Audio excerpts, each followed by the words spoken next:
Hey guys, I recently went out and shot a Quantified Performance match here at Element in Holt, Florida. And it was my first competition and definitely a little bit out of my comfort zone as far as all the positions and even the longer distances. More shots than I would have liked past 500. We went all the way to 945, and that was just a big learning curve for me. I did everything I could prior to the competition to make sure that my data going into the computer was good and getting my dope and everything. And that was the least of my concerns on match day. The match itself, if you're not familiar with Quantified Performance, there's plenty of videos out there. The emphasis is on shooting from different positions, a sequence of targets ranging from 120 out to, in my case, 940 yards. And most of these stages, you'll shoot 3 to 5 to 6 targets in a certain sequence. You'll move positions, you'll do it again, and then you might move to 3, 4, 5 positions and engage those targets. Time limit is usually 90 seconds, and depending on the stage, most of the time the ammo is unlimited, but you've only got 90 seconds. And in my case, I was limited to 20 round magazines just because I was in the practical precision division, and that was cool. That's how I usually shoot, is 20 rounders and with this scope. So that was cool. The different divisions, you can look them up. I think there's 3, and the practical precision for me was a no-brainer. It's how I typically shoot this rig, and no issues there. So you get there, and not ever shooting a competition, you're not sure what to expect. The squad I was in was mostly newer guys, from what I could gather. Several of us had never shot a competition, a few of us had. And just in general, you know, it didn't look like any of us were there to try to win first place nationally or anything like that. So good camaraderie, everybody got along good, and can't say enough good things about Travis, the match director. So you get up to the first stage. I don't think any of us cleaned the first stage. It was just a kind of a comedy of error and nerves.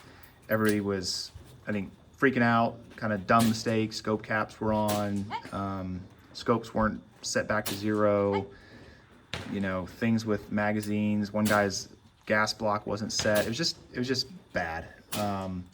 So distances, you know, 200 out to 587. So it made it challenging right out of the gate. I had never shot past 500. And as you can see, you're shooting off of 4x4s at 3 different heights. And so was able to make some hits, which was confidence inspiring that my dope was pretty good, or at least good enough at 580, and never really changed from what Hornady was telling me in the app.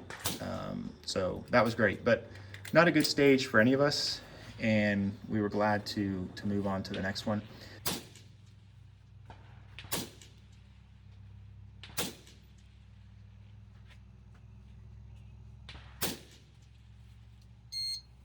The next one was a set of stairs set sideways, and everybody was eyeballing the stairs, especially the bottom one. So it's always nice as the guy that's not going first to see how somebody does well or not well.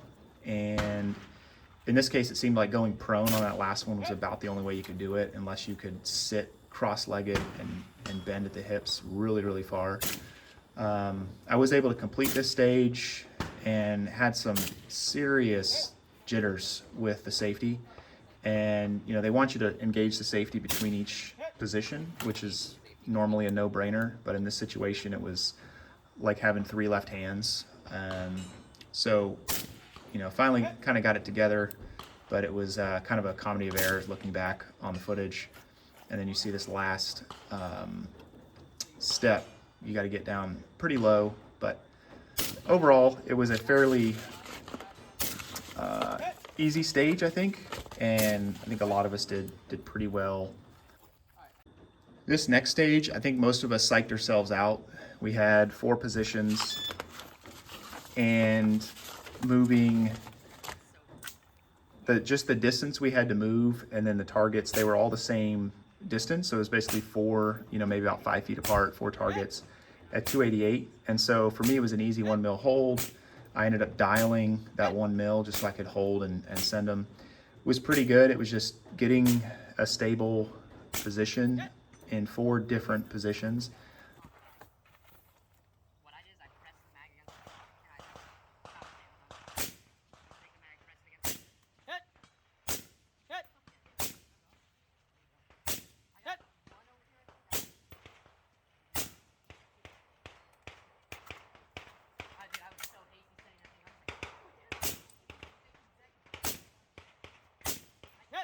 And shooting off the roof actually felt great, and that was the easiest stage or part of the stage for me, which I found pretty surprising. And didn't clean the stage, so got timed out on the tank trap with maybe 1 or 2 shots left to go.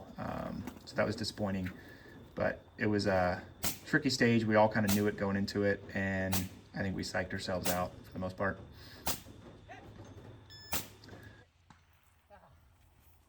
The next stage, sat at the bench as a lefty. I'm on the opposite side of the windows where I'm going to end up. So in hindsight, I don't know why I didn't just go modified prone and bend on the, bend over on the table with the rear bag. But as it were, sat down, shot the stage. It was far enough to be difficult for me. And then ripped the bipod off. I had to run the bipod backwards because this QD is on the opposite side. It was a borrowed bipod. Was it a big deal? No, not really. And then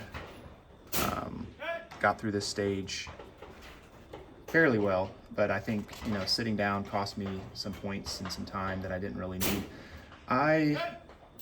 Just in getting ready for this, you see me kind of slam the gun up against the wall, just trying to get more stability.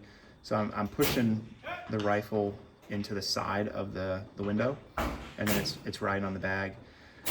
The suppressor, I'm 6'3" or so, and the gun is big and it's heavy, but in general, I don't think it's seriously cost me time maneuvering it through those windows. I think in the future I might run it with a brake just to see if I can be quicker, but I'm just so used to shooting with a can, and shooting with a brake just drives me crazy. So this 5th stage is one that I sort of wish had never happened. The targets were spread out, and there was a bunch of them on the 600-yard range at Element. There's targets everywhere, berms everywhere. And after this stage, I realized you really need to pick out other identifiers for each target, whether that's a berm, a tree, etc. These were targets that were easily identifiable. They were 66% IPSC, and I started out shooting at the wrong target. It was a square, that was right next to an IPSC, but I got sucked into the scope and just started sending stuff. It was the same dope, and I think I even hit it. And then Travis is saying, "Where are you going? Where are you shooting?" And then I go to another window and I do the same thing. So just start blasting at the wrong target, and I miss it, 5 or 6 times, which I think makes it even worse. And finally he yells at me again, "Where are you going?" And I correct. But this stage was just a disaster all around. Wasted a ton of time. And here you see, had to reload. Just not ideal.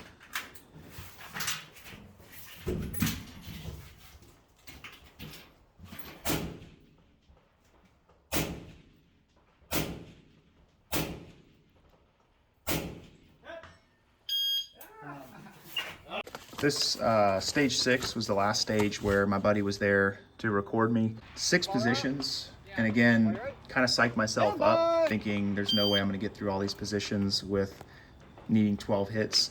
The targets were close, within 200 yards, so there was a slight amount of hold, I guess you needed to do. They were very small targets, 33% IPSC, so you just had to go quick. And if the sight picture was good enough, you sent it, and then it was how quickly could you get in and out of positions. I don't know how long my knees are going to put up with sitting like this. It looks painful, but it wasn't at the time. So I'm glad I have the flexibility, and overall the stage felt fairly good. It was a little bit of a confidence boost to finish with 7 seconds left or something like that. But this was about the point where I was really starting to calm down and shoot like I do when I'm at home, shooting on the range where I'm, seeing my misses, I'm looking through the scope, and I'm not as sucked into that one specific target or that one specific task of squeezing the trigger. So I'm starting to get a little more relaxed in this stage, and this was fun. This felt good, and we barely squeaked out stage. 7th stage was the one that we were all kind of worried about. Had 2 different positions with 16-inch squares at 658 and 804, and then an 18 by 24 rectangle at 945 yards. So prior to this stage, the night before they send this to you, and I'm looking at the dope, which is 11.5 mil. I figured I would go ahead and I would dial to my first target, which would be 5.5. I did that, and then it decreased my holds in the reticle 2.7 and 6. That worked out great. I don't have 11 in my reticle. It only goes down to 10. So, I'd never done anything like that, shooting that far, but, physics is physics. The wild thing to me, having never shot that far, was you're dealing with about 30 something feet of drop and a flight time of about 1.7 seconds. And, to send a little 77 grain projectile that far, thankfully there was minimal wind. So I believe I was holding about a mil on the left, which is about a 5 mile an hour breeze. So, or maybe less, but a mil seemed to work fine for that. The first position at this stage was modified prone on a table.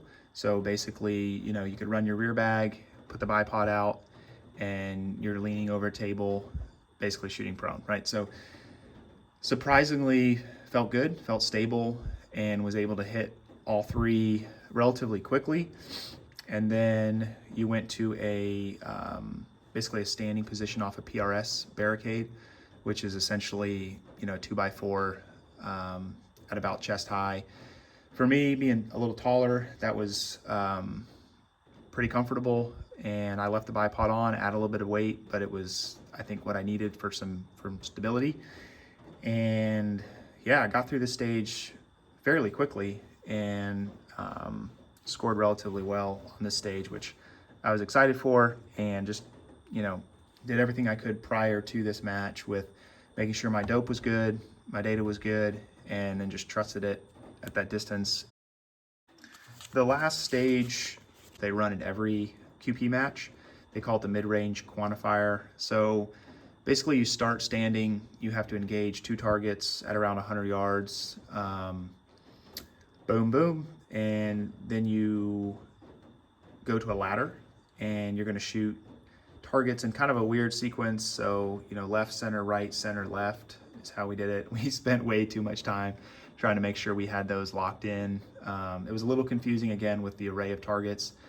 There's more targets out there than you get to shoot, and so making sure you had them all identified so you could quickly transition. Then you drop down to prone. There's a full-size IPSC at 607 yards. So the standing shots, I was very worried about those in practice. With how heavy this rig is, I was just worried that if I started missing and couldn't get the hits quick, then the gun just gets heavier and heavier and heavier, and I would miss and waste the whole mag trying to kill a 12-inch circle. Fortunately, I think got those in 3 or 4 hits, 3 or 4 shots, and was able to get through this stage. 50, 60 seconds, you feel like a rock star, and Travis lets you know that you need to about half that to really be competitive at a higher level in QP. So kept you humble. But yeah, that was the mid-range quantifier. So general takeaways from this match for me, whether I learned them from just mistakes I made or from watching other people. 1, shoot the right target. You've got plenty of time. They don't rush you to make sure that you understand the course of fire, the sequence of the targets, the distances, you have your dope, everything. There's really no excuse to not shoot at the right target. Along that line, just avoiding preventable mistakes. For example, getting up there and your scope caps are on. So that happened to a few guys. Not zeroing your turrets back out. That happened to a few guys. The adjustable gas block thing. Just doing all you can do to avoid little dumb mistakes prior to getting up there, and getting a little bit of a checklist similar to shooting a free throw. Have something that you do before every stage, and you sort of get that pretty quickly, making sure your mag is fully seated, stuff like that. Make sure your mags are full. You've got your extra mag ready. And the other thing is make sure that your rifle is reliable. I couldn't believe that people paid the money and traveled to a match like this, and then your rifle's not gonna to function right, and you're gonna have to basically drop a stage because you can't get your gassing figured out, or your scope isn't zeroed. Just seemed silly to me. The other thing is, buying or building a quality AR, something that you don't have to doubt and that works well, to me, seems worth it. The other thing that I would do better and will try to do better is the bubble level, and checking that you're level. I felt like I was probably consistently canted enough throughout these stages that I could walk targets or walk rounds in, but that's just one of those things. You've got the tools, make sure you're using them. Shooting from different positions and barricades and stuff like that, it's hard to practice without just building those barricades or shooting at a range that has those barricades. And so getting comfortable being uncomfortable behind the gun, and then also realizing that 90 seconds is a short amount of time, but spend that extra few, 3 seconds getting the bag situated properly before you start sending bullets 500-600 yards down, can make a big difference and help out a lot. As far as like little tips and tricks, most of these I just picked up by watching other people bomb a stage or do well in a stage. One of them is, if you're given the option of shooting these positions in any order, run your bipod stages first and then take the bipod off so you can get in and out of these ports or windows quicker. Modified prone, so leaning on a table with a rear bag, is probably just as good as laying prone for this type of competition, and it's much faster to move to a different position doing it that way. So live and learn. And then the other one was getting comfortable shooting prone without a rear bag. So if you're shooting relatively close, or you just feel like the target's generous enough that you can take that shot, the rear bag, trying to get that situated on every single position might slow you down. On the mid-range quantifier, the bag, I dropped it as I was coming down off the ladder, and at the same time I dropped into prone. I ended up kicking the guy with the timer, and so he just he apologized. He was just in the way. It was no big deal, but too many things going on, and I just skipped the bag and 600 yards and made the hit. So if you don't need the bag, drop it and don't worry about it, because it might end up slowing you down. And then the last one is practicing reloads in different positions. Reloading from prone, from crouched, from a tank trap, through a wind, just different positions rather than just standing or off a bench. And that comes in handy when you can reload without thinking about it, and it doesn't take any time for you to throw a mag in there and drop the bolt. So those were kind of some little takeaways, things that I saw some people do really well and some people really struggled with, and things to practice.